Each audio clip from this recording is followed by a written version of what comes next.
ये कार्यक्रम सत्य घटनाओं से प्रेरित है। जिनके साथ ये घटनाएं घटी उसकी वास्तविकता उन्हीं तक सीमित है। भूत प्रेतों और असामान्य विषयों के होने पर चैनल कोई दावा नहीं करता और न ही प्रोत्साहन करता है।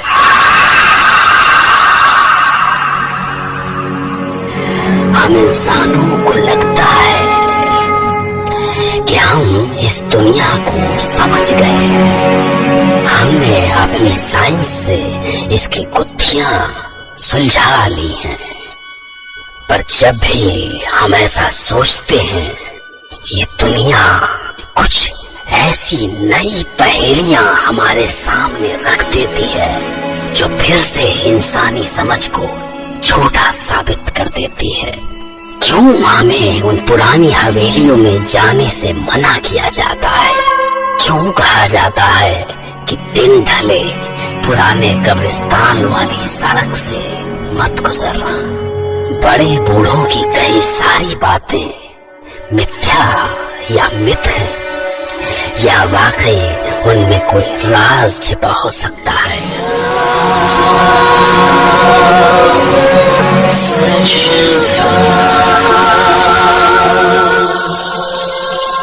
आज हम सुनेंगे कनाडा से इंडिया अपनी पुरानी हवेली में रहने आए रितेश मिश्रा की दास्तान। मैं उन दिनों कनाडा में जॉब करता था। 10 साल हो गए थे मुझे वहाँ पे। मेरी पत्नी नंदनी और मेरी शादी को 4 साल हो गए थे। हमारा प्रवीण भी 1 साल का हो गया था। विदेश में हमारा मन नहीं लग रहा था। रह रह के अपने देश की मिट्टी बुला ही लेती थी। फाइनली एक दिन हमने डिसाइड किया कि हम इंडिया वापस जाते हैं, वहीं कुछ कर लेंगे अपनों के बीच। बनारस में हमारी पुरानी हवेली थी जो सालों से बंद थी। नंदनी का मायका बनारस में था, सो हमने सोचा कि उसी हवेली को होटल में बदल के हम भी उसी में रह लेंगे। सो एक दिन हमने अपना बोरिया बिस्तर बांधा और इंडिया की प्लेन पकड़ ली और बनारस आ गए अपनी पुरानी हवेली।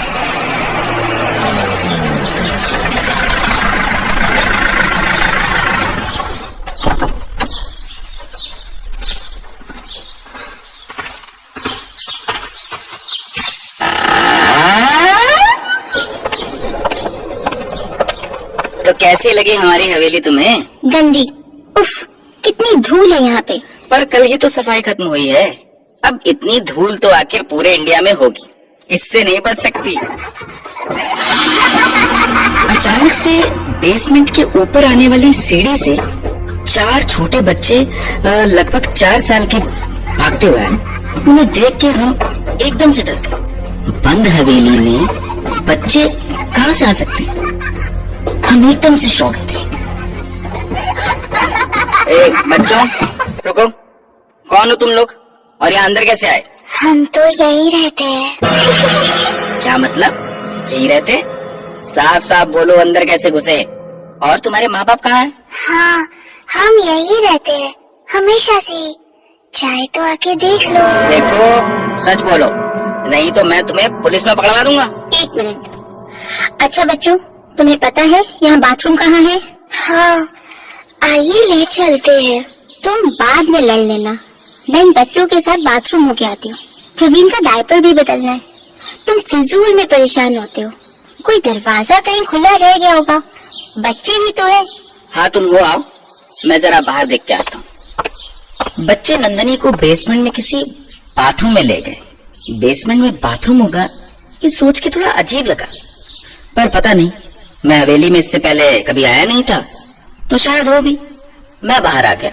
मुझे लगा कुछ एक चीज खरीद लाता हूँ। मुझे आने में कुछ आधा घंटा लग गया। वापस आया तो नंदनी अभी आई नहीं थी। मुझे लगा काफी टाइम हो गया नंदनी को गए हुए। नंदनी, नंदनी, नंदनी। हाँ, आई। कहाँ गई थी तुम? बस नीचे, वो बच्चे यहीं पास की थी, चली गई। पता नहीं कितने कमरे हैं इस हवेली में। 18। अरे तुम्हें कैसे पता? ये बिल्ली ये कहाँ से आई? अरे कितनी डरावनी है। क्या क्या है पता नहीं इस घर में। वो टीनी है, यहीं रहती है। तुम्हें कैसे पता? कैसी बातें कर रही हो? मुझे कुछ भी तो नहीं, वो ये सब मुझे उन बच्चों ने बताया। और ये प्रवीण इतना चुप क्यों है? सवेरे से इतना रो रहा था, अब इसकी आवाज भी नहीं निकलती। जरा देखूं तो। पास मत आओ। ठीक है। ये क्या हो रहा था नंदिनी को? कुछ तो बदल गया था। ये बच्चे, वो बिल्ली, कुछ समझ नहीं आ रहा था। मैंने उसके ना बोलने के बाद भी जाके प्रवीण के माथे पे हाथ रखा। बर्फ से भी ठंडा था। मैंने नंदिनी का हाथ पकड़ा कहने के लिए कि जरा देखो उसे, पर नंदिनी का हाथ भी उतना ही ठंडा था। मुझे लगा कि शायद मेरा हाथ ही ज्यादा गर्म रहा होगा। नंदिनी ने बोला, तुम थक गए, बैठो, चाय बना लाती हूँ। पर चाय का सामान कहाँ है? नहीं, मैं तुम्हारे पीछे ले आई। 2 दिन तो जैसे तैसे कट गए। मैं हवेली के काम में काफी बिजी था और इसलिए हवेली में कम रहा। नंदिनी का बर्ताव कुछ अजीब होता जा रहा था। मुझे समझ नहीं आ रहा था कि क्या। उन बच्चों का घर में आना काफी बढ़ गया था। नंदिनी पूरा दिन उनके साथ बैठी रहती, और सबसे अजीब बात तो ये थी कि उसने घर से निकलना बंद कर दिया था। वो जब से आई थी एक बार भी हवेली से बाहर ना निकली थी। जिसने कनाडा से मुझे इंडिया घुमाने के लिए सर में दर्द कर दिया था, अब हवेली से बाहर ही नहीं जाना चाहती थी। नंदिनी, अरे प्लीज चलो ना, आज कहीं बाहर चलते हैं। तुम्हारा मन नहीं करता बनारस घूमने का? हाँ बताओ मुझे। तुम्हारे माँ बाबा भी परसों लौट रहे हैं और मैं सोच रहा हूँ कि प्रवीण को भी एक बार ना डॉक्टर को दिखाई देते हैं। नहीं, कहीं नहीं जाना है मुझे। प्लीज मुझे फोर्स मत करो। और यहाँ कितने लोग हैं, बच्चे हैं, टीनी है, दादी है, और वो सुमित्रा भी तो है। जब तुम दिन में काम से जाते हो, इनके साथ मेरा मन लगा रहता है। दादी, सुमित्रा, आखिर कौन है ये लोग? मैं क्यों कभी नहीं मिला इनसे? और कहाँ रहते कहाँ हैं ये लोग? तुम किससे मिलती हो? किसके साथ होती हो? नंदिनी देखो, मुझे कुछ ठीक नहीं लग रहा। तुम फिर परेशान हो रहे हो। मैंने कहा ना। दादी, सुमित्रा, ये कौन लोग थे और नंदिनी इनसे क्यों मिलती थी? आखिर ये चक्कर क्या था? तसल्ली के लिए मैंने बोला, ये जो भी लोग हैं, नंदिनी मुझे इनसे मिलना है। हाँ तो मिल लेना, अभी तो यही थी दोनों। हम तो यही है बेटा, हमेशा से यही थे। कौन है ये नंदिनी? और क्या मतलब हमेशा से? अरे ये दादी है, ये यहीं रहती है पास में। तुम नहीं होते थे तो मेरे पास आके बैठ जाती थी। काफी अच्छी लड़की है नंदिनी, हमारा भी मन लगा रहता है। नहीं तो अकेले। कौन हो तुम लोग? और ये क्या मतलब है कि यहाँ रहते हो? ये मेरी हवेली है, यहाँ कोई और नहीं रहता। नंदिनी बोलो इनसे कि ये लोग यहाँ से चले जाएं। मैं पुलिस को बुलवाऊंगा। नंदिनी उठो। मुझे उस समय कुछ समझ नहीं आ रहा था। मैंने नंदिनी का हाथ पकड़ा और उसे उठाया। मैं उसे यहाँ से बाहर ले जाना चाहता था। मुझे लगा ये लोग वैसे ही कितने अजीब लग रहे हैं। नंदिनी अगर यहाँ एक पल भी रही तो पागल हो जाएगी। उसके एक हाथ में प्रवीण था। मैं उसका हाथ पकड़कर उसे बाहर ले जाना चाहता था। नंदिनी चलो यहाँ से। नहीं ले जा पाओगे, वो कहीं नहीं जाएगी। हमारे साथ यही रहेगी।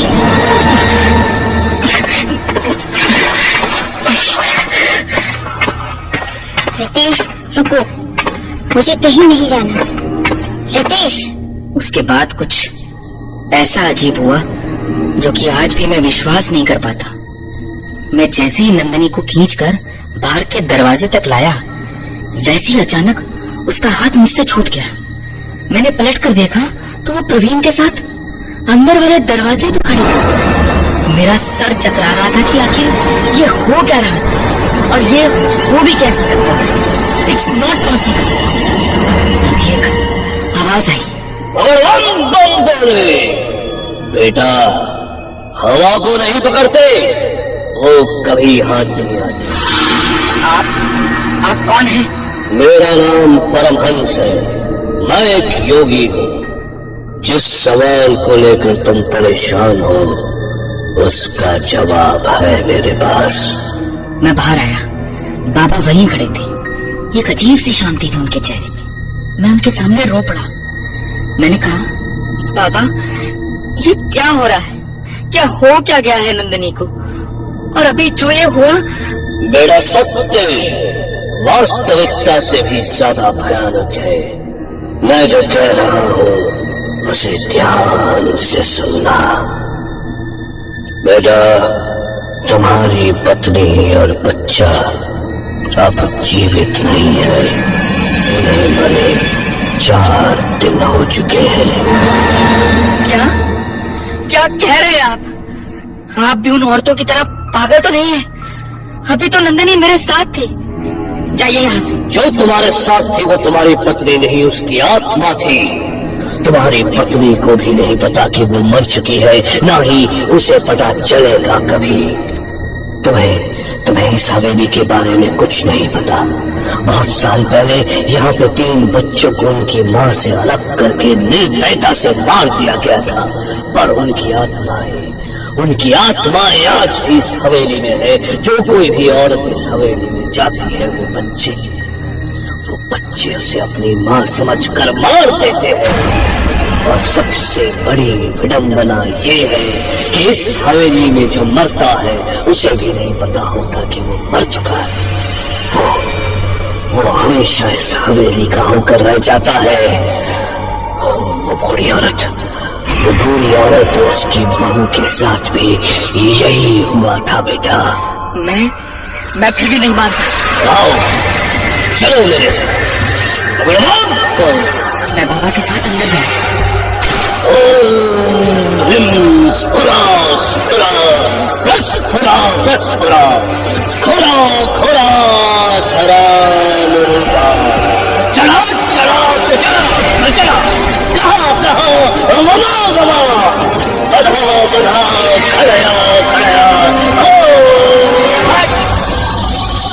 और जैसे ही बाबा अंदर घुसे, वहां कोई नहीं था। मुझे सोचकर और भी डर लग रहा था कि जो बाबा कह रहे हैं कहीं वो सच ना हो। बाबा ने मुझसे पूछा कि जब तुम यहाँ आए थे तो तुम्हारी पत्नी सबसे पहले कहाँ गई थी? मैंने बेसमेंट की तरफ हाथ दिखाया और मुझे ये सोच के और भी आश्चर्य हुआ कि मैं खुद कभी वहां क्यों नहीं गया। मैं जैसे ही बाबा के साथ नीचे गया तो वहां जो था उसे देखकर मेरी चीख निकल गई। वहां नंदिनी और प्रवीण की लाश।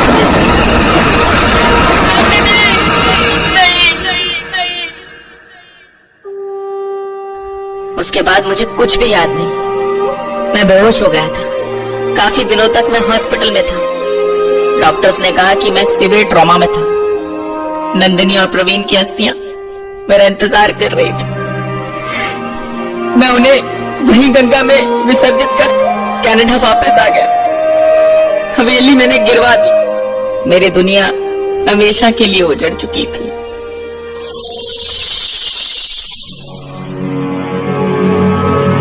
सवाल है कि जो कुछ रितेश ने बताया वो कैसे मुमकिन हो सकता है, पर साक्षी को प्रमाण की जरूरत नहीं होती। वाकई कभी कभी सच कल्पना से भी ज्यादा भयानक हो सकता है। ऐसा सच जिसके सामने होकर भी आप अपने आप से यही पूछें कि वो जो कुछ भी था, क्या वो सच था?